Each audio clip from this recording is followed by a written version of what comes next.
Y tal como les había adelantado, vamos a hablar con una persona que ha trabajado para la justicia prácticamente toda su vida, un hombre muy comprometido, un hombre de Mar del Plata. Puede ahora hablar con un poquito más de libertad porque está jubilado, no tiene compromisos, ha llegado a ser miembro de una Cámara de Apelaciones en Mar del Plata, un hombre que además tiene un alto sentido del derecho. Yo he tenido conversaciones con él muy enriquecedoras. Y a veces nosotros los argentinos, a veces no, la mayoría de las veces, sin saber tenemos la tendencia de opinar de acuerdo a lo que nos parece. Y hay que ir a la gente que sabe, hay que preguntarle al tipo que sabe, para que nos oriente y nos dé estas cosas tan particularísimas desde el punto de vista técnico que tiene la justicia. Vamos a saludarlo primero y después vamos a entrar en diálogo con él. Manolo, ¿cómo te va? Manuel Fernández de Aguerre, en línea con nosotros. ¿Cómo estás, Manolo? Bien, Roberto, gracias por lo que acabas de decir.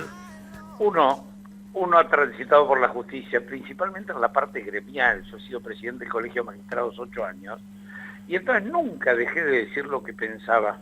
Una de las cosas que tendrían que aprender los jueces, Roberto, es a que tienen que decir lo que realmente sienten de acuerdo a la ley, por supuesto. Pero esto de tener que acomodar resoluciones y opiniones por lo que pueda pasar, esto no es de juez. Es decir, si uno acomoda para lo que la gente o el poder quiere escuchar, no sirve para esto. Podríamos decir entonces que un juez lo que defiende son principios. El juez lo que defiende está sujeto a la ley. Ajá. Lo que tendría que pasar es que el juez es contramayoritario. Ya lo hemos hablado alguna vez, con vos 1000 veces personalmente. Sí. Pero el contramayoritario quiere decir, no importa que yo tenga 3000 personas en la puerta de mi juzgado diciendo que libere a una persona, si yo creo que por la ley no lo puedo liberar, no lo libero. No puedo liberarlo, porque la ley me obliga a dejarlo preso, aunque la gente diga que el delincuente era el otro y que lo mató. Si yo creo que mató mal, lo tengo que dejar preso. Si yo creo que mató bien, aunque la gente me pida que lo condene y lo fusile, no puedo fusilarlo. La ley lo ampara en que se defendió cuando... Bueno, pero esto es una cosa que los jueces va con el cargo, va con el sueldo. Sí. Hay que hacer lo que la ley dice. Yo puedo interpretarla mal, puedo equivocarme, claro que sí. Para eso hay instancias de revisión. Que digan, no, mire, usted se equivocó en esto, y me corrijan.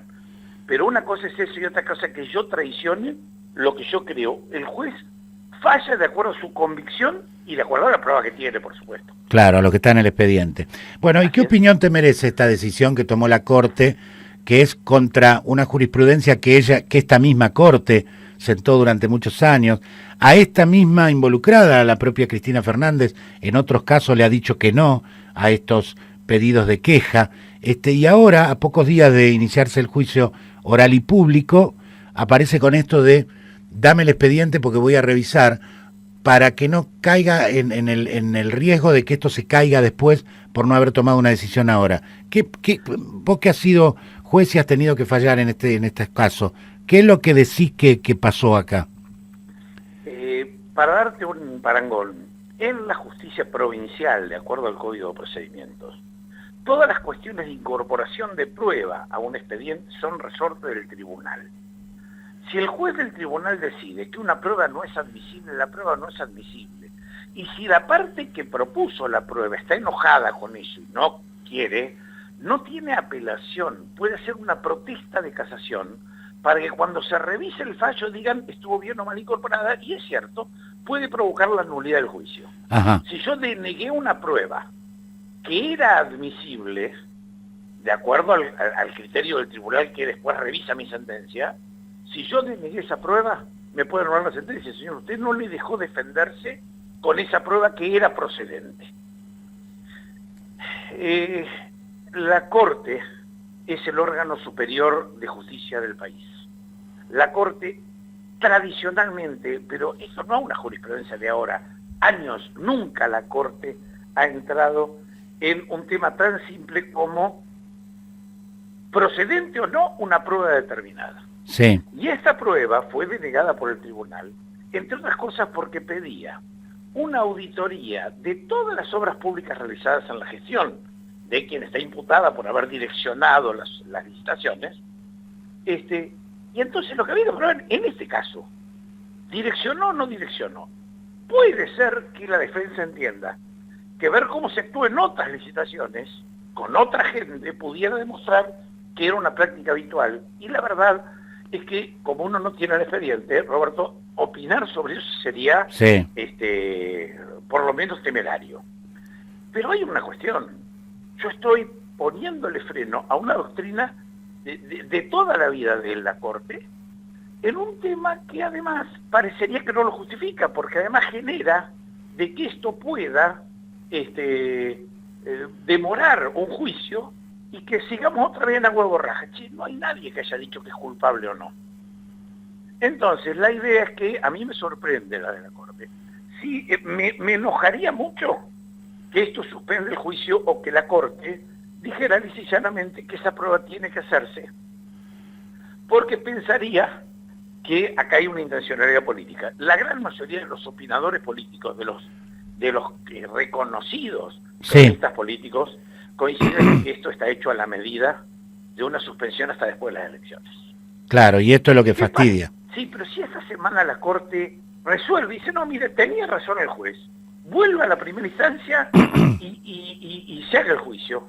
Esta prueba no era procedente. Bien, ahora, una consulta. Hoy los expedientes están todos digitalizados. Y el propio fiscal de la causa dice, miren, nosotros no vamos a entrar en medidas de prueba hasta por lo menos dentro de un mes.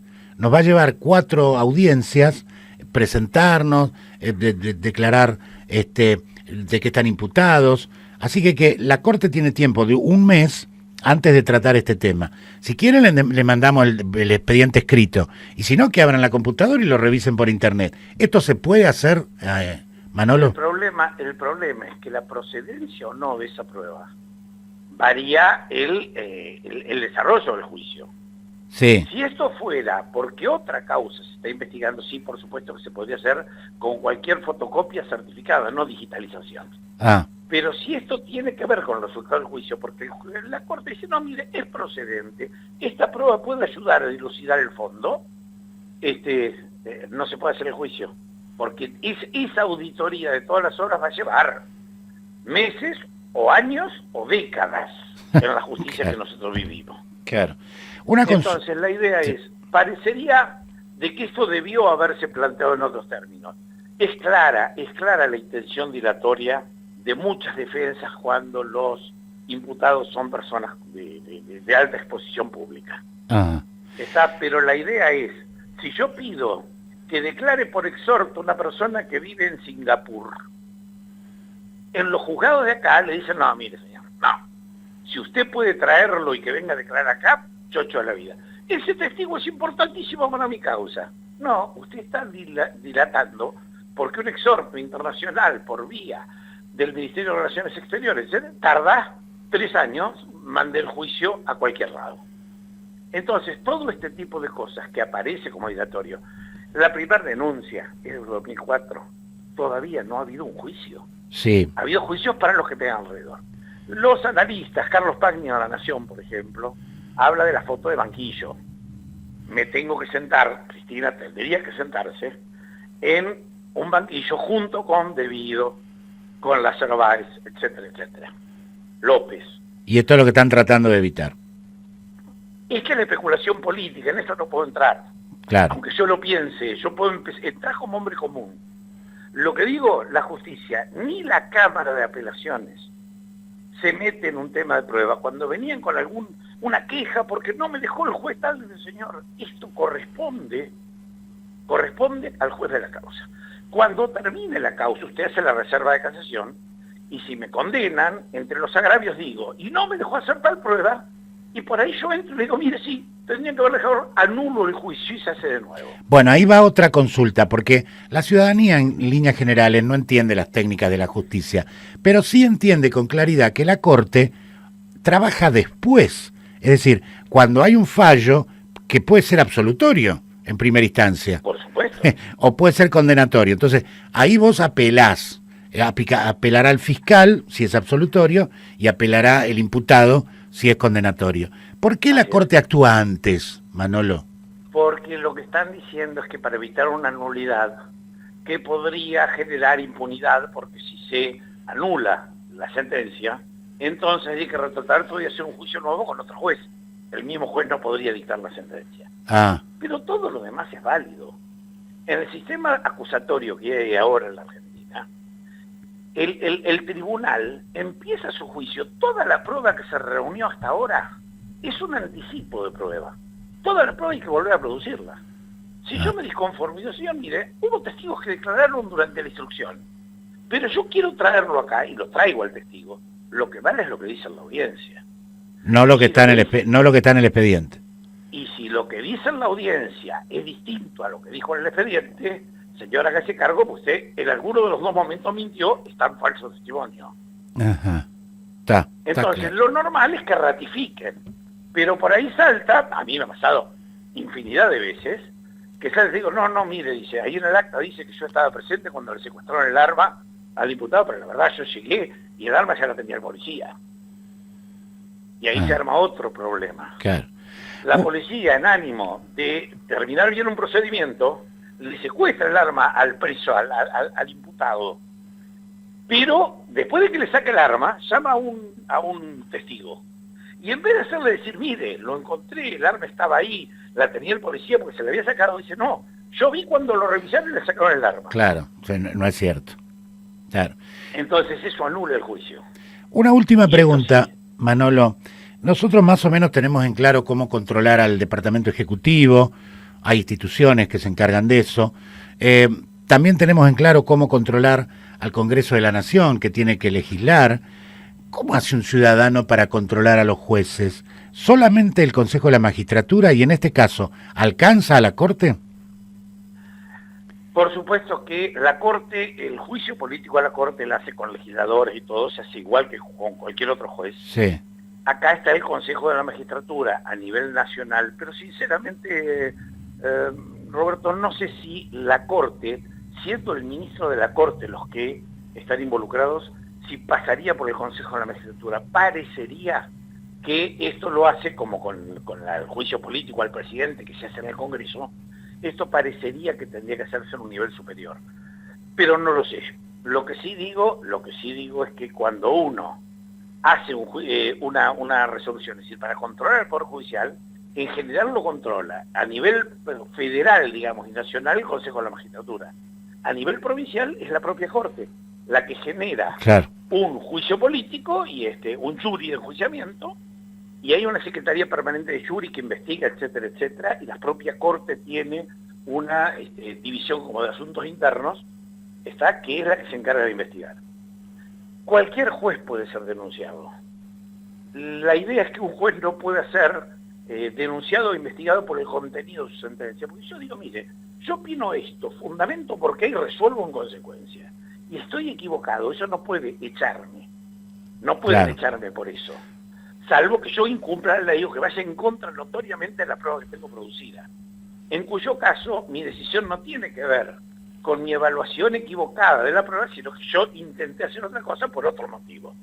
Que puede ser por dinero, por amistad, por política o por lo que fuera. Claro. Con los jueces de la Corte es mucho más complicado. Y sí. Porque los jueces de la Corte, inclusive, tienen la cabeza del tercer poder. En una república, el Poder Judicial es el que controla los otros dos estamentos políticos del Estado. Y entonces, si uno tuviera que ir contra la Corte, habría que presentar un pedido de juicio político o de jury en la Cámara de Diputados, y realmente no sé si interviene el Consejo de la Magistratura, porque el Consejo de la Magistratura no interviene en la designación como los demás jueces. Claro.